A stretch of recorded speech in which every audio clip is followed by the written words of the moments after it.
সবাই টিকে থাকবো কি করে হিন্দু মুসলমানের মধ্যে? যার ধর্মকে নিয়ে বর্ণে বর্ণে বিভেদ লাগিয়ে দাও।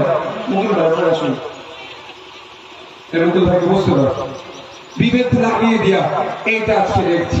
আমরা পাঠিয়েছিলাম পার্লামেন্টে, আমরা কৃষক, আমাদের সমস্যাগুলো সমাধানের জন্য ওখানে কথা বলবে। পক্ষান্তরে কি দেখেছি আমরা? এর পরিবর্তে আমরা কি দেখলাম? পার্লামেন্ট থেকে যে বিলগুলো পাস হলো কৃষকদের স্বার্থকে ক্ষুণ্ণ করে, সেই ব্রিটিশ পিরিয়ডের কথা মনে পড়ে গিয়েছিল।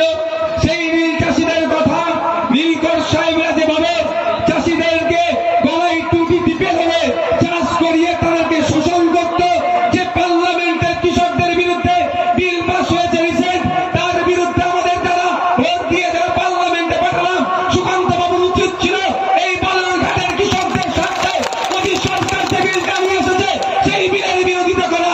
বিরোধিতা তো দূরের কথা, সুকান্ত বাবু তার হয়ে আরো গলা ফাটাচ্ছেন। আমি সরকারি কর্মচারী, আমার এই সমস্যা, আমি মহিলা, আমি পুরুষ, আমি ছাত্র, আমি যুবক, আমার এই সমস্যা সবাই যদি আমরা বলি, 16 লক্ষ মানুষ গিয়ে যদি বলি, তাহলে না বলার ধৈর্য আমাদের থাকবে, না পার্লামেন্টে যারা থাকবে তাদের ধৈর্য থাকবে, সম্ভব নয়।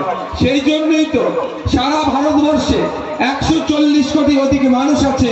এই 140 কোটি মানুষের মধ্যে থেকে 543 জনকে আমরা ভোট দিয়ে দেশের আইনসভার মধ্যে পাঠাই।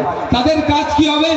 এই নির্বাচনী ক্ষেত্রের মধ্যে বালুরঘাট মানুষের যে চাওয়া পাওয়া আছে, যে অভাব অভিযোগ আছে, কৃষক থেকে শুরু করে বিভিন্ন সমাজের মানুষ থেকে শুরু করে যে সমস্ত অভিযোগগুলো আছে, সেইগুলো নোট ডাউন করবে, পার্লামেন্টে গিয়ে কনসার্ন ডিপার্টমেন্টাল মিনিস্টারের মাধ্যমে সেখানে যারা ক্ষমতায় থাকবে তাদের কাছে জানানো